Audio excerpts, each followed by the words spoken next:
Welcome, dear friends, to a very special rebroadcast of our very first Social Justice Power Hour exactly 1 year ago today. In celebration of our year's journey, in celebration of Bayard Rustin's birthday, in celebration of Walter Naegle, his beloved partner, who was our very first guest. Enjoy the clumsiness of my first show, enjoy the handsomeness and eloquence of Walter himself. And before we start the show, we do have one very special announcement. I want to bring to our virtual stage our Bayard Rustin Center for Social Justice Board President, Aaron Worrell. Hi, this is Aaron Worrell, Board President of the Bayard Rustin Center for Social Justice, and it is my great honor, on behalf of the entire board, to welcome Walter Naegle as Board Member Emeritus. Thank you so much for all you have done and continue to do for us. I cannot tell you how excited we are to break that news to all y'all.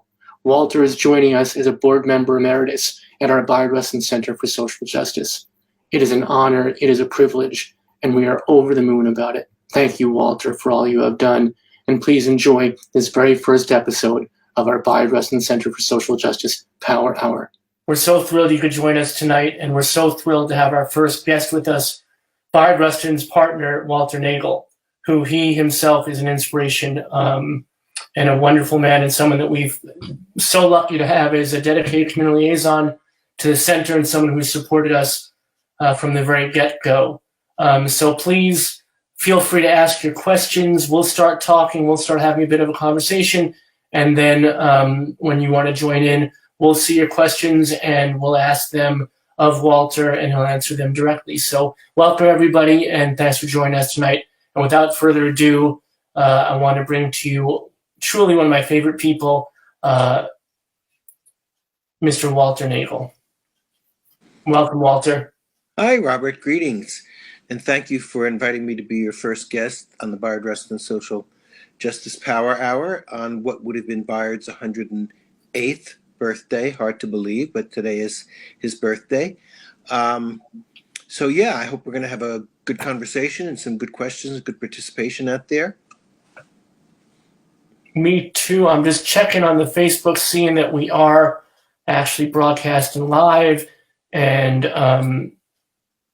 we're here. Conversation and some good questions, good participation out there. So me too. I'm just checking on the Facebook, seeing that we are actually broadcasting live, and we're a little. And it's a delay on the Facebook, so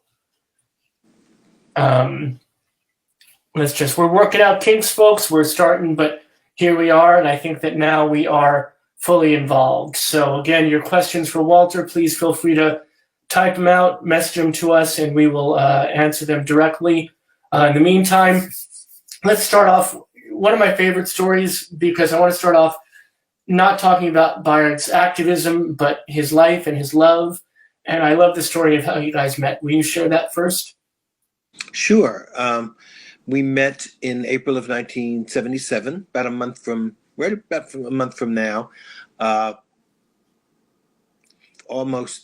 43 years ago now, in Times Square, just quite, serendipitously, quite by chance. I was on my way somewhere, and Bayard and I were waiting on the same corner for a light to change, and we looked at each other, and bingo.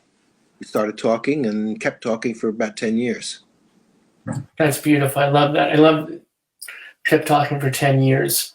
What was it like being with Bayard? I mean, to my mind, he must have always been dreaming and scheming and thinking and moving forward. Is that how it was at home too? Did he ever have downtime, or was it always that motion forward? Oh no. He had plenty of that during his working hours, and of course after hours too, but it wasn't all the time. Bayard was a man of many interests outside of activism. He was very interested in art, very interested in music, had lots of friends in the artistic world. So there was, quite a bit of socializing, dinner parties, things like that. And when he was home, he was very relaxed, very easygoing, not such the intense person that you often see in the news footage. Really very gentle. In fact, what we're going through now with the coronavirus issue reminded me very much of a couple of months after we met. We had the blackout. I think it was in July. It was in June or July of '77. This was before I was actually living with Bayard. But I was going back and forth from my own apartment to his place. And the night of the blackout, there was a woman who worked at his office who ended up staying here in the apartment, and her two daughters also joined her. And so they were sort of camping out. This is not a very big apartment, so they were kind of camping out here for the night. And the next day, I came down, walking, of course, because we didn't have any public transportation, or at least subways. So I walked down, and Bayard and his co-workers were going up and down stairs buying water and food for people in the building here, and carting it up 9 to 10 flights of stairs. So he was very involved in, a personal, compassionate kind of outreach at that time. What's amazing to me is, I have been an ardent fan is not the right word, but he's been a hero of mine for such a very long time. And as this journey of being at the center and doing the work that we do, learning so much more and seeing so much more of what he did. Little things like I found a great picture of him with all the plants that you had on the veranda. And it's just such a beautiful, peaceful picture. And it's exactly what you're describing. Like, he was a man who was so dynamic in public and so dynamic in the work he did, yet he was taking this moment. And you could see how much he was enjoying just from this one photo, how much he was at peace with this moment that he was having. And that's a brilliant thing to me. But also the fact that it was just maybe 2-3 months ago that I learned that he brought the peace symbol to America. That he was at a nuclear disarmament rally in Britain in 1958, I believe, where they created the peace symbol, and he was the one that physically and literally brought it back to America. So it's all these things that Bayard encompassed that make him one of the most inspirational people that one could read about, could know about, could learn from. When we do finally have a chance to be together again, I want to do this story sharing that we had originally planned for this coming Saturday, because I think it's important. We've had so many people come into the center who have met him, or shared a room with him, been in a planning session with him. But there are also people who said they read a book of his, or one line of his, or saw a picture, or something that he had done so exponentially changed their lives and the trajectory of what they were doing. So I want to be able to share those stories. And again, I want to encourage people who are watching, because we have about 20 or so people already watching us, which is wonderful. Please ask us questions. Laura says, "Happy birthday, Bayard." Thank you, Laura. We appreciate your sentiments. So one of the other things that I really enjoy hearing you tell is because we are so honored to have one of his walking sticks at the center. And the fact that you donated that to us, it's probably my favorite thing in the entire space. And there are a lot of things that I love in that space. But he had a whole collection. He seemed to have, how many did it number?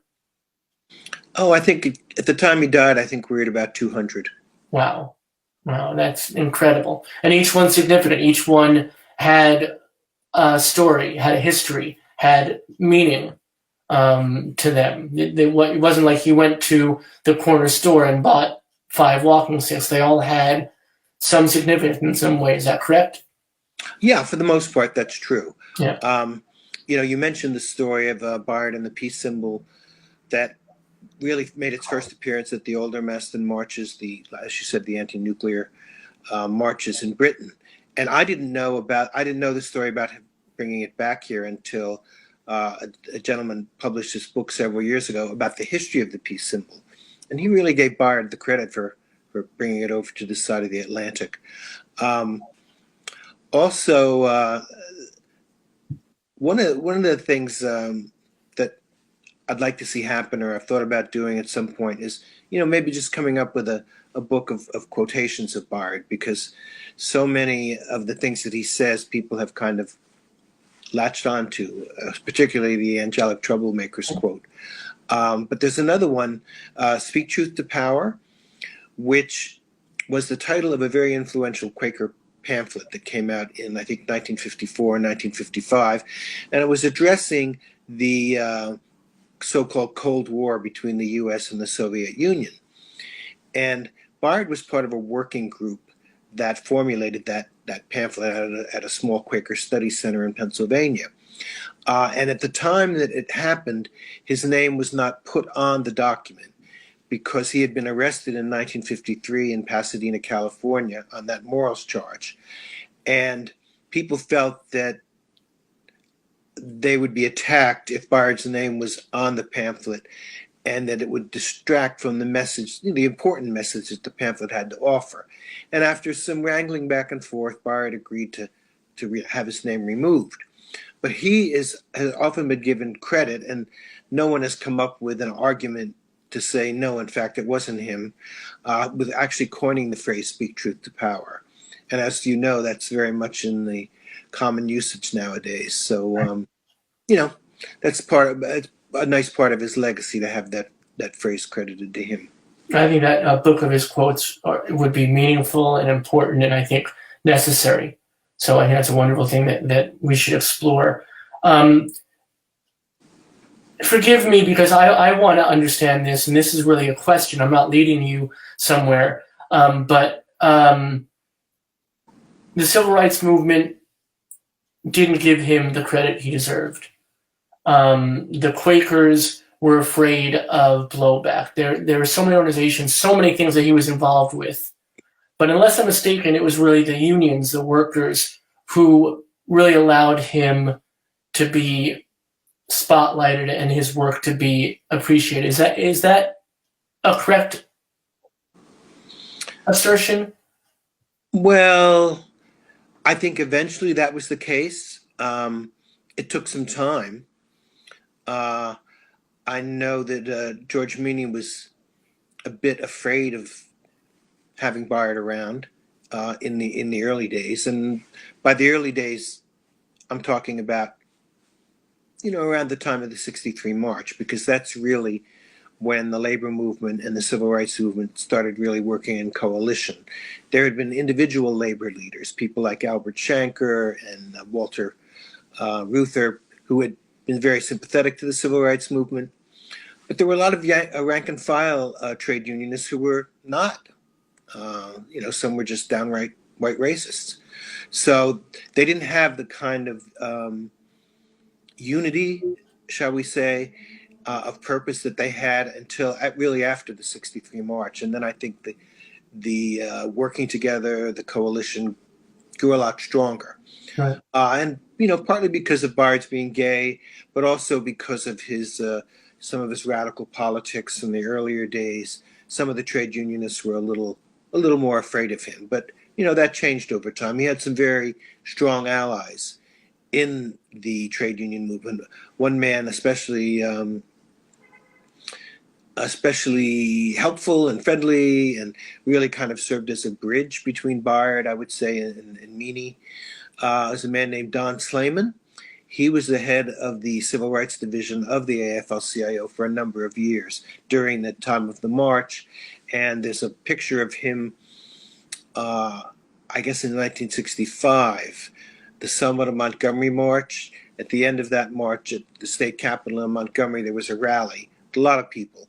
And Donnie Slayman is sitting there next to Bayard, and A. Philip Randolph and James Baldwin is right there in that little group.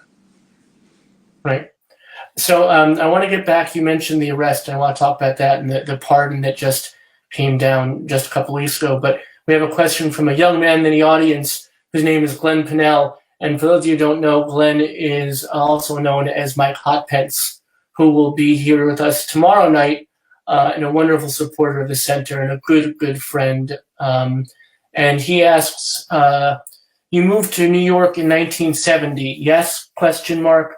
What was it like being in New York City in the early 70s right after Stonewall? Well, I think in the early 70s, it was very exciting. Within a year of Stonewall, there was the first Gay Pride March. Things were just loosening up a lot. And of course, the women's movement was really starting to take off also. So there was a lot of excitement and a lot of activism going on in the city here. I think that the mood of the city changed over time. It was a difficult time in the late 1970s, but earlier in that decade, it was really an exciting time to be here. Yeah. It's interesting to me. We had a talk at the center last summer, right after the Pride March, and we had Perry Brass here, and who was one of the first Gay Liberation Front members, and we also had Frank Mahood, who started the Gay People Princeton here in our community. And someone from the audience said something really interesting to me, said that Stonewall, it wasn't like now. There was no CNN, there was no internet, there was no way of being connected immediately.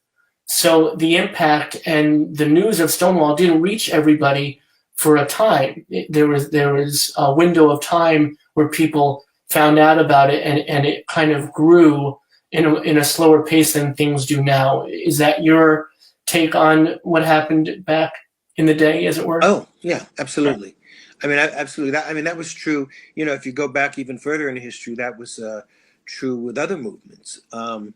Bayard used to say, if we'd had television 20 years earlier than we did, A. Philip Randolph would be the person we think of Martin Luther King as being now, because it was television that brought the civil rights movement into the living rooms of Americans. And they saw the beatings, they saw the fire hoses, they saw the police dogs, and it became much more than the conscience of many Americans could really stand for. But before that, you had newspapers, you had newsprint, and it just didn't have the same impact as the visual nightly news had. Right. So I think, in turn, with social media now making things much more instantaneous and immediate, it's possible to maybe organize and get things moving at a much faster pace. I think that's the way things have evolved over the last 50 or 60 years.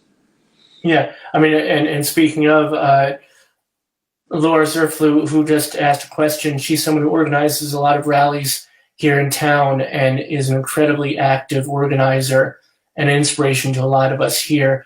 And she asks you if you could talk about Bayard's early life and what inspired him to be so brave and active. Well, he grew up in a small town in Pennsylvania, which, although it was a northern town where segregation was not part of the legal system, it was a town that was very close to the Mason-Dixon line. And you had a lot of people there who were sympathetic to the South. You had Ku Klux Klan chapters who would occasionally march through the town of Westchester, Pennsylvania. And they had a social segregation. It was de facto segregation to a large degree. The elementary school was all black where Bayard went. By the time he got to high school, he went to an integrated high school. And that wasn't really because the town thought that it was the right thing to do, but the idea of having to build a separate school for black students, many of whom were not even able to go on to high school because they had to go out and start working after their middle school experience just to help support their families. So there weren't not enough black students going to high school to warrant building another school. So it wasn't out of the goodness of the hearts of the town. It had more to do with economics.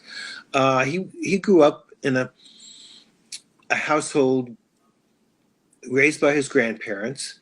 His mother, I think, was only 18 or 19 when she had him, and she was not married. And he grew up for the first 7 or 8 years thinking that his mother and her sisters and one brother were actually his siblings, aunts and uncles. And that changed at some point. Somebody on the, some kid on the schoolyard opened his big mouth or something, and Bayard came to understood that he was not what they used to call a legitimate child.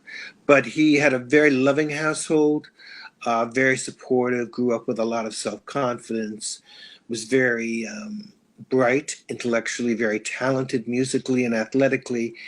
And I think most importantly, the foundation for his philosophy and his belief in nonviolence really came through being raised as a Quaker. His grandmother was raised in a Quaker household. Her mother was a domestic in a household of fairly prominent Quakers in the area. And Julia, his grandmother, went to a Quaker school when she was young. So even though she married into the African Methodist Episcopal Church when she got married, that those Quaker values and beliefs were really the foundation of her life. And those are the things that she transmitted to Bayard, and really was the basis of all of his ideas and his activism throughout his life. And I want to say, every time we talk, the way that you light up when you talk about Bayard, and your eyes and the little smile that just curls up, it's beautiful to see. The love is so present still, and thank you for that. Ellen Wagner says, we're a biracial same-sex couple similar to Bayard and you. We'd love to know if you experienced issues. Have you been treated differently? In case of yes, how did you cope with this? And then she finishes saying, thanks for all you and Bayard have been doing for all of us. Well, thank you for that. We lived in New York City, and things are, I would say, somewhat more progressive here than in the rest of the country. There were biracial couples, straight and gay, all over the city at the time that we were together. And we really didn't experience a lot of certainly overt hostility or overt prejudice. I think there was a lot of racism in the gay community, certainly at that time. A lot of black men had trouble getting into bars, or they would be asked for ID and things that the white customers would not be asked for. So there was a lot of that, but we really didn't. We were not a couple that went and spent a lot of time in the bar, so it was not something that we would have encountered. And the other thing is, if I was walking into a bar with Bayard Rustin, hopefully they would not dare to challenge our coming in, because he would have organized a march or a demonstration out in front of that bar in no time at all. Right. But as I say, fortunately, we didn't have to experience that. That leads me, I don't think you're ever going to escape one of our chats without us having this bit of conversation. In the first time we talked, I came to you and I said to you, through my perception was, some people might not know this, that for you to get legal rights, for you two to be able to, he adopted you. And I always thought of that in my scope of things as being a devastating thing, how difficult it must have been for you to do that. And I asked you about it, and your response was?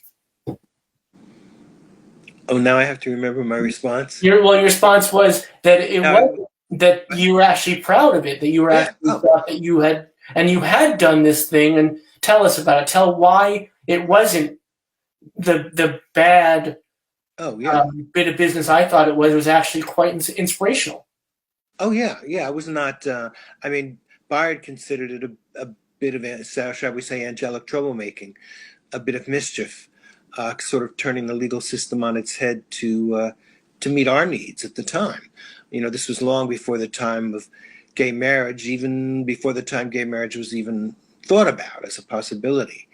But after about 5 years into our relationship, you know, we realized we wanted to try and do something to legalize it in some way.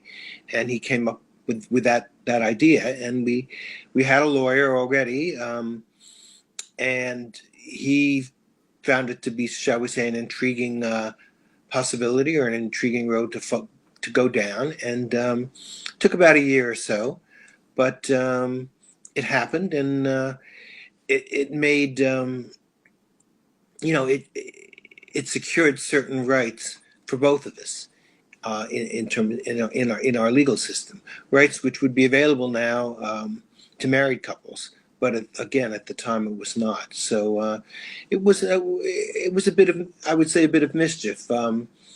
You know, if there was anything difficult, I had to go to my mom and say, you know, we want to do this, but for us to do this, you have to actually disown me. So she had to sign a paper disowning me. But, you know, she understood that this was all about legalese. It had nothing to do with our emotional bond or our emotional ties, anything like that. So she was, you know, she was happy to go along with it. And you inspired a lot of other couples to do the same, right? Then it became sort of a wave of all these folks saying, wow, this is a way that we can secure our relationship and have rights to what we deserve to have. Well, I don't know about that, but I mean, it would be nice if that were the case. I just don't know how many went down that road after us. But there are a few that told you. In the news, it wasn't something that made the news. There is, for those of you who would like to maybe learn a little bit more about that, there is a short doc, 16 minutes, called Bayard and Me, directed by Matt Wolf. And I believe it's still available. It was put out by Super Deluxe several years ago, and I believe it's available on the web. So if you Google Bayard and Me, it'll probably come up, and you can probably watch it on YouTube or Vimeo or one of those streaming services. Yeah, if you were stuck inside for a certain amount of time, if you were stuck and had to watch something and were looking for things to watch streaming, it's a wonderful bit, and you could watch it a few times and fill out your day. Speaking of plugs, you just had a book published recently, Troublemaker for Justice. I hope that you may have a copy handy you could show people. There's the cover. There's what it looks like. It's a wonderful book. It's really made for young adults, right? But it's written in such a way that it really works for all audiences. It's really well written. It's really smart. And it's a wonderful book, and you should pick up a copy of it immediately. And do it at your local booksellers. Support your local booksellers, especially in these days. And our own community outreach coordinator, Carol Watchler, just messaged me offline, because I love Carol. So I'm going to just get that up. She'd like you to tell the story again. You told it when you were with us for the book. About Bayard's trip from Louisville to Tennessee. Can you share a little bit of that with us?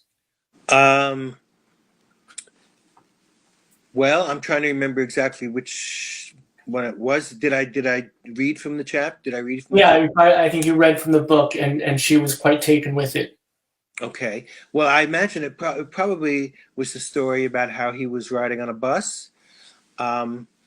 He went and sat in what would be the whites only section of the bus, and he was getting on the bus, and as he was walking by, there was a white woman sitting with a child on her lap, and he reached out and grabbed Bayard's tie, and her mother, the child's mother, slapped his hand and said, you know, don't touch, and used a derogatory term for African Americans.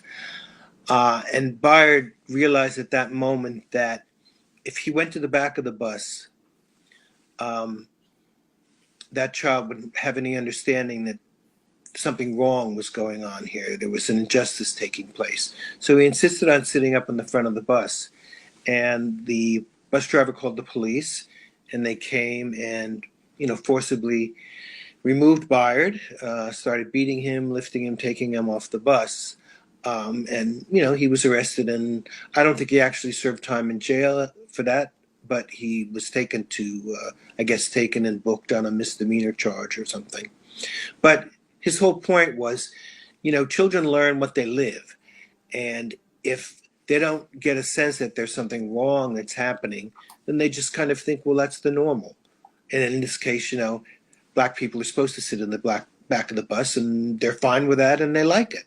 And Bayard felt, he needed to challenge that.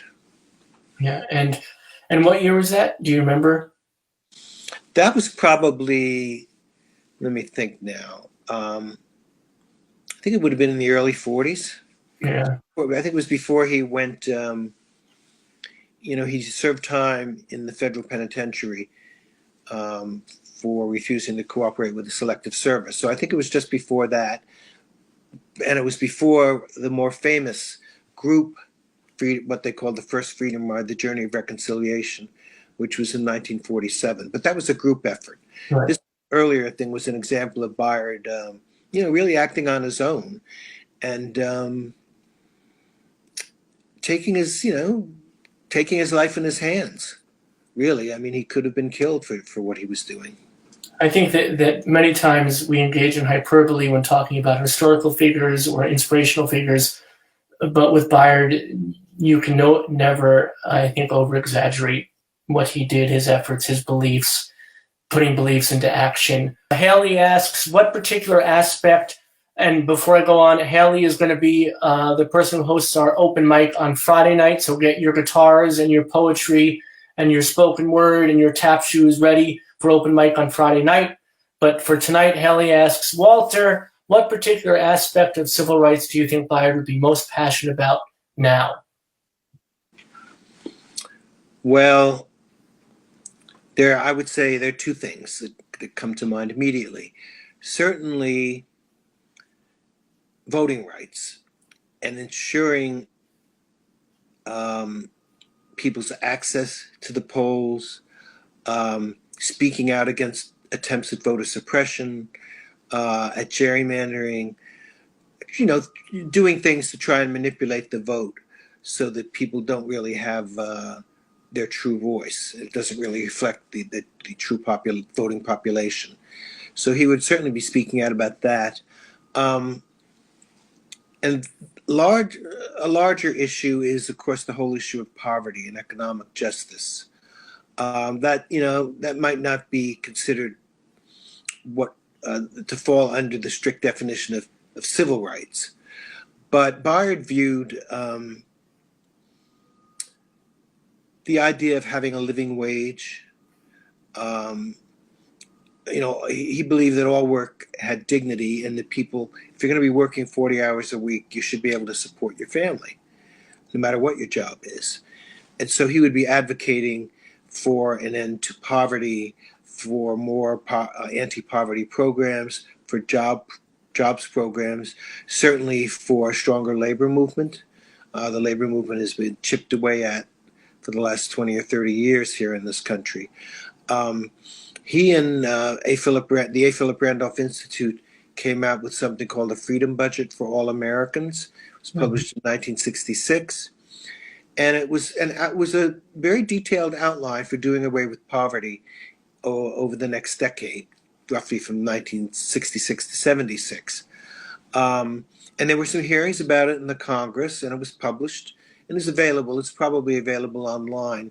But a lot of the things that they discuss in the Freedom Budget, which is now more than 50 years old, are things that some of the current Democratic candidates have talked about, especially Andrew Yang, for one, who talked about the idea of a guaranteed annual income. That's something that's talked about in the Freedom Budget. So I think the people that worked on that were very much ahead of their time. And here we are 50 years later, still facing the same issues of poverty and bad schools, inadequate health care, unemployment, things like that. And so I think he would be very concerned about that. Thank you. So Monica Nemeth, I don't know, you remember Monica.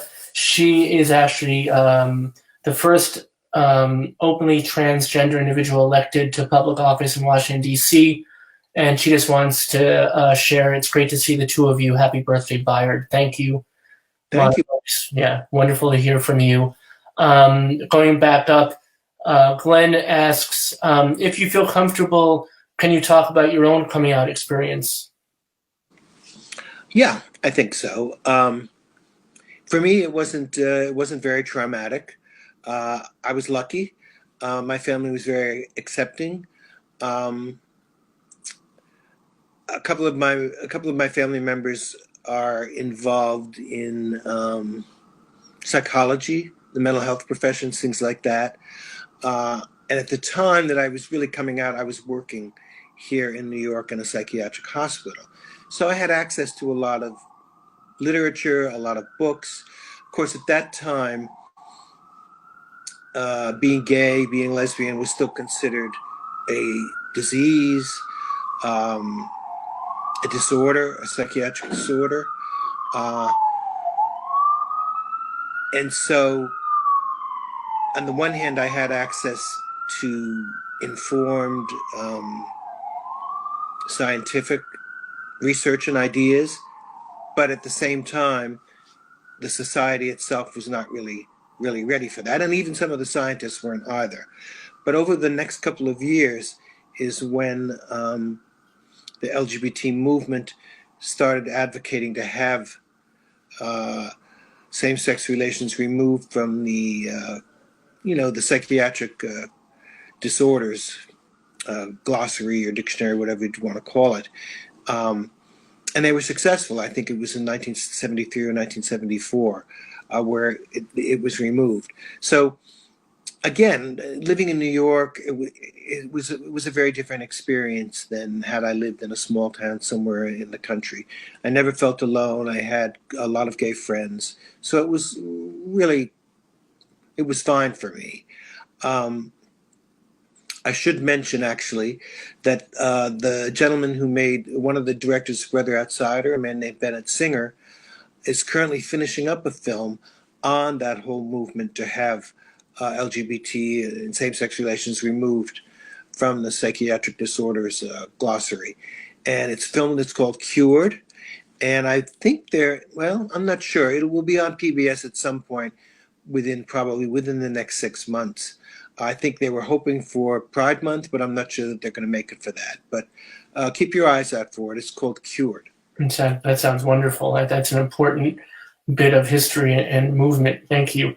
So the Bayard Rustin LGBT Coalition added to their comment about the adoption being a genius, and they say that they're sharing that story with those in other countries where same-sex marriage is not legal.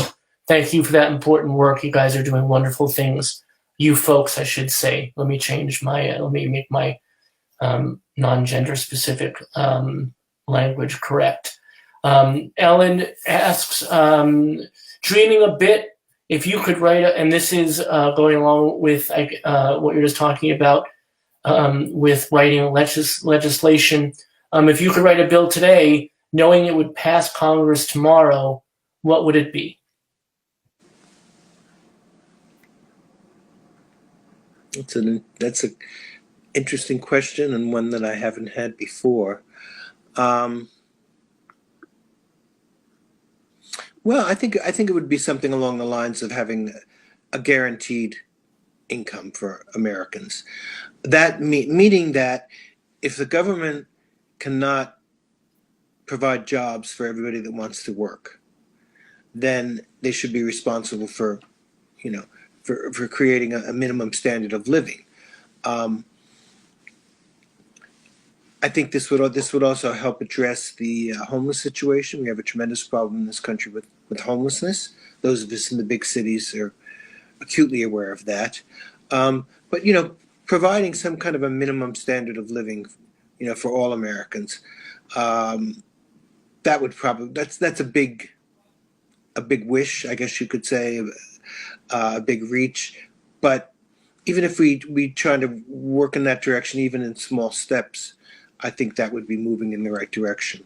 I mean, right now we seem to be taking steps backwards, taking away food stamps from people, cutting back on social services, and it just seems like we're moving in the wrong direction.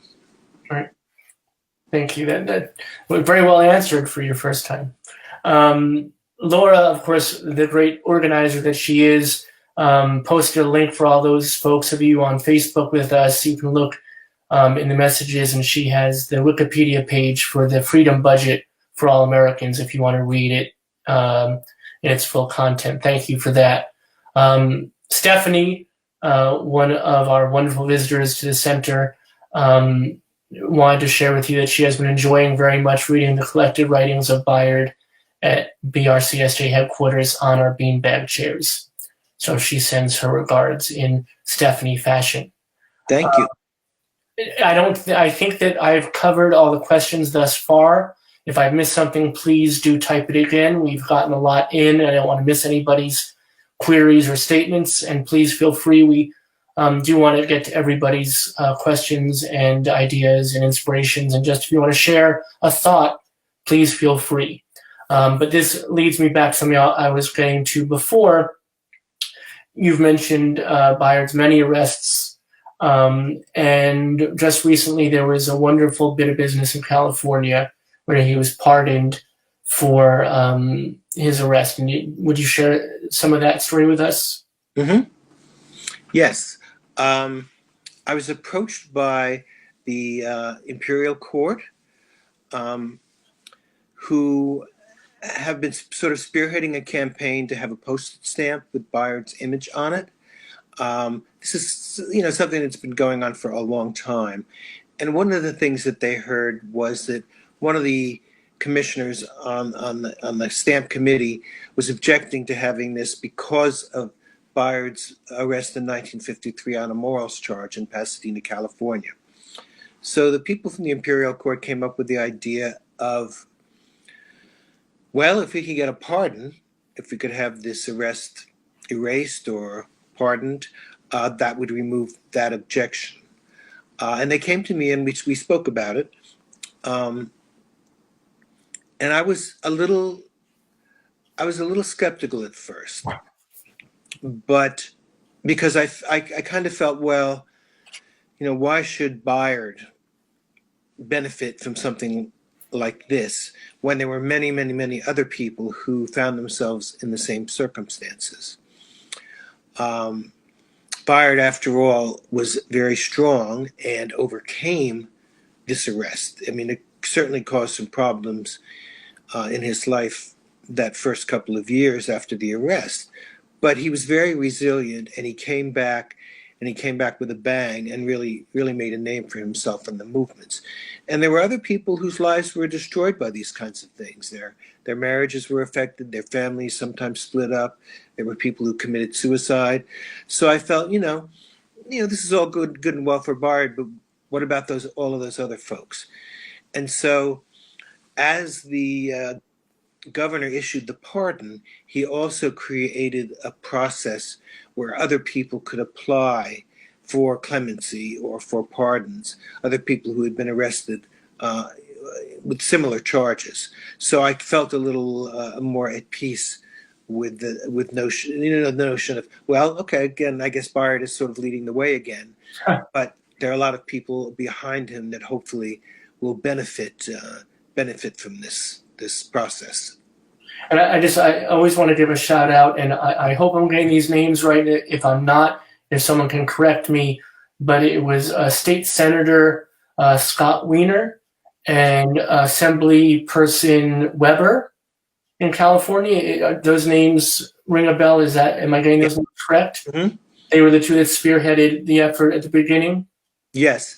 And Nicole Murray Ramirez, who was the head of the Imperial Court, and of course Governor Newsom, who actually issued the pardon. And in record time. I mean, it was a pretty amazing process to watch, because they had come to me and asked me, to amplify the effort, and it was a matter of weeks that the governor implemented not only the pardon, but what you said is made it exponential, which Bayard again would have been over the moon about. I mean, that the same way that you carry his spirit, that would have meant so much more to him, right? Not his own pardon, but the fact that it was going to influence so many other lives. Absolutely. Yeah. Yeah. And I was kind of surprised that the got a lot of press. I was hearing from people, it was on the BBC news, I was on the PBS NewsHour. I was hearing from people all over the country who had seen it on their local news. So I was kind of surprised that it got the press that it did. But, hey, that was great. It was great.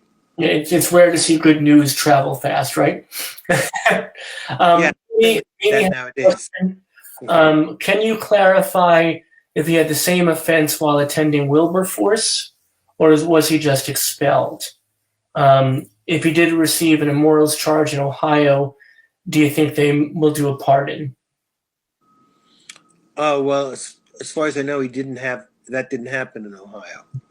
That's what I thought too. I just wanted to clarify. Yeah. Oh, okay. Yeah. Oh, I see. Oh, okay. Yeah, no. As far as I know, that didn't happen. There was nothing like that happened at Wilberforce. And our Bayard goes to jail, and that's not enough for him, right? He gets to jail and he sees the way that prisoners are being mistreated. He goes on strike, and he ends up on a chain gang, correct? Well, he ended up in the chain gang as a result of arrest from the Journey of Reconciliation, where a group of interracial group of northern men were testing the Supreme Court decision in the Irene Morgan case, Morgan versus the state of Virginia, which the Supreme Court ruled at that time that segregation in interstate travel was outlawed. And a few years later, or a year or so later, a group of people from the Fellowship of Reconciliation decided to actually go into the South and test to see if this law was actually being enforced. And Bayard was arrested in North Carolina, I believe in Chapel Hill, or the Raleigh-Durham Chapel Hill area, and was sentenced to 30 days on a chain gang, of which he served 22. But as you mentioned, he didn't give up his activism. When he was incarcerated for the selective service violation, he was organizing prisoners because even though there were blacks and whites in the same prison, a lot of the facilities were segregated, the dining halls, the libraries, recreational facilities. And Bayard felt that this was wrong and it was an injustice, and there were people from both races who wanted to sit together. Not everybody, some people wanted to be separate, but there were others that wanted to have friendships and sit together. And so he would challenge those regulations and sometimes get himself in trouble. Angelic trouble, right? Yeah. I guess, yeah, it was angelic. You could say that it was angelic trouble. I think it got to the point where the wardens and the authorities were very happy to see Bayard transferred from their facility, or even released, because he was causing just as much trouble inside as he had outside. Let him be someone else's headache. Barbara Schreiber, who I'm not sure if I'm familiar with her, says, impressive, well done, with a pair of prayer hands and a heart balloon, I believe. I'm not emoji savvy. And Glenn comes back and, oh, this is sweet. See, Glenn's romantic too. On a lighter note, do you have any remembrances of celebrating Bayard's birthday when you were together? Are there any special? Oh, yes. You can share.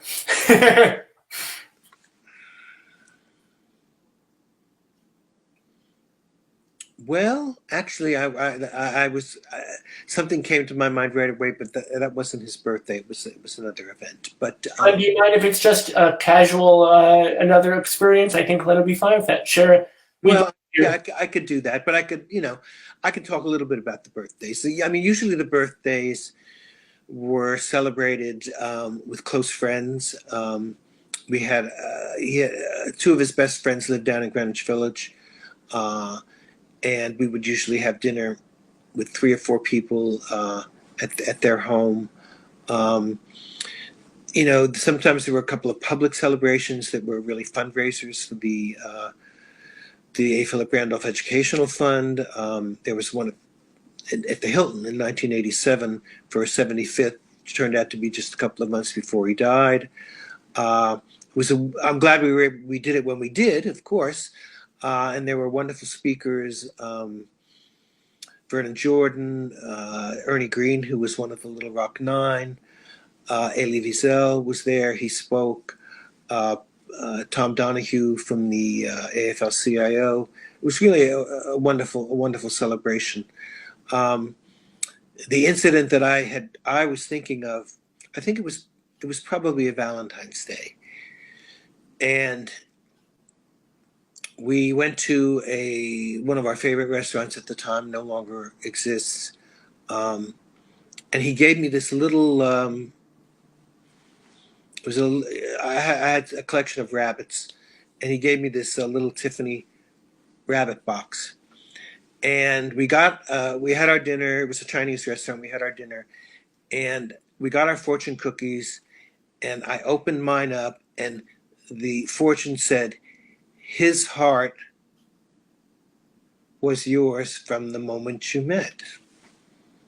And I said, "Wow!" I said, "They even got the gender right." It's like, this is amazing. And I still have that. I still have the box, and I still have the fortune right there in the box.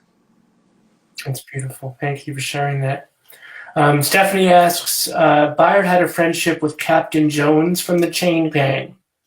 Did anyone hear from him in later years? Does that name ring a bell? Not that I know of, no. Yeah. Yeah. I mean, I think saying a friendship may have been being a little kind. I think Captain Jones developed a certain respect for Bayard because of his intelligence and because of the way he conducted himself. Friendship, I don't know. Friendship might have been putting a more positive spin on it than it was. I think they respected each other. Yeah, respect, rapport. Yeah. Book of questions. Thank you, Stephanie. This has been wonderful. We have a few minutes left, so if anybody has any last questions or thoughts or anything you want to share with Walter, please do so. It's always so wonderful to spend time with you. And you, in and of yourself, carry such a legacy, not only for Bayard, but in and of yourself. And it's wonderful to be in a room with you, albeit virtually. At this point, I know we'll be together again sooner than later and many times. And it really does. We really appreciate everything that you're doing, everything you've done, that you carry. What could have been just a romantic love, you've made it a love that encompasses the world and a community, and it's the very essence of inspirational, and it allows us to carry forward. And I think at this moment, during these extraordinary times, it's just such a wonderful thing to share with you. And this couldn't have been a better first foray into the Social Justice Power Hour. It's one of those things where you never know what's going to happen. And when you have that epiphany at 12:34 at night and you say, this is what we can do for our community, and to see it evolve into this, and to be able to sit here and look into you and to see you and to share with you and to have, a good 20 or 30 people share time with us over the course of this hour. Thank you. Thank you very, very much. Stephanie says, just happy to see Walter again. Sandra, who is one of the moms in our LGBTQI family gathering that we have every Friday afternoon, says, thank you for sharing these memories. Thank you for everything you're doing with a heart. The Bayard Rustin LGBT Coalition says, thank you kindly, Walter, for making yourself available to us. And of course, we concur wholeheartedly. And you'll be back again and again. Laura says, thank you for sharing your memories with us, and thank you for supporting Bayard in his life and carrying on his legacy. And please do hold up the book again so everybody can see it. I highly recommend that now that we're in for a bit and we're looking for things to share and to read, Troublemaker for Justice, written by Walter with 2 co-authors, is a wonderful thing to share. Those of you that are homeschooling kids right now, that are having your kids at home, this is a wonderful book to share together. Meaningful, smart. There are parts of it that are heartbreaking, and there are parts of it that are heartwarming, but all of it is inspirational and important. Laszlo says hi to you both. Ellen says thank you much. And as we go to our last minute, again, thanking you is never sufficient. We will see you again in person very, very soon. We will have our story sharing circle with our community. I, again, encourage you to read and to learn more about Bayard and to learn and read more about Walter too, to get the book. And I do please, Sandra says, I bought 2 copies, highly recommend it. Carol says, again, many thanks. It has been wonderful to have you with us. Mimi says, thank you for continuing letting the world know his life's sacrifices for them. And I do want to speak to that. Thank you, Mimi. He did sacrifice, but you and I have talked many times about this. He didn't see it as much as sacrifice, right? He was proud and he was really satisfied with the work he did. Is that correct? Yeah, he was doing what he wanted to do. It brought him joy. He was living his, as they say, living his truth. So he was happy doing the work that he did. Yeah, and that I think that heartens a lot of people. That we see, again, it's kind of like the adoption story, right? I see that as a travesty, whereas you see it as a triumph. And many of us see Bayard's life as being this difficult, this lack of acknowledgement, this lack of deserving recognition, whereas he saw it, he was just doing the work. It wasn't about the recognition, it wasn't about the acknowledgement. It was about just making sure that he was making a difference, and not for his sake, not for his posturing, but for the people he could help. Mm-hmm. And that's something that we all can learn and live by. Yes. So thank you, my friend. I do want to say this. These are difficult times for a lot of our nonprofits. And if you know of a nonprofit you want to support, please do so. And if you're moved by this evening and moved by the work that we do at the center, there is, scrolling past, a little donation link that you can certainly do what you can to help us out. It's a difficult time for us all, so I don't expect anybody to put themselves out in any way. But we do need your support in this time.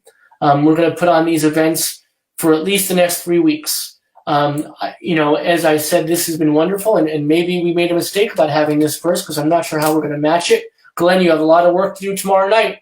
But I think that each and every night we're going to bring you something extraordinary, because we have an extraordinary community behind us, at our side, and in front of us.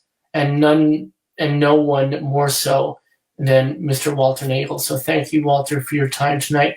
We all love you, I can say that without a doubt, and we all have great respect for your time, and we appreciate you sharing it with us tonight.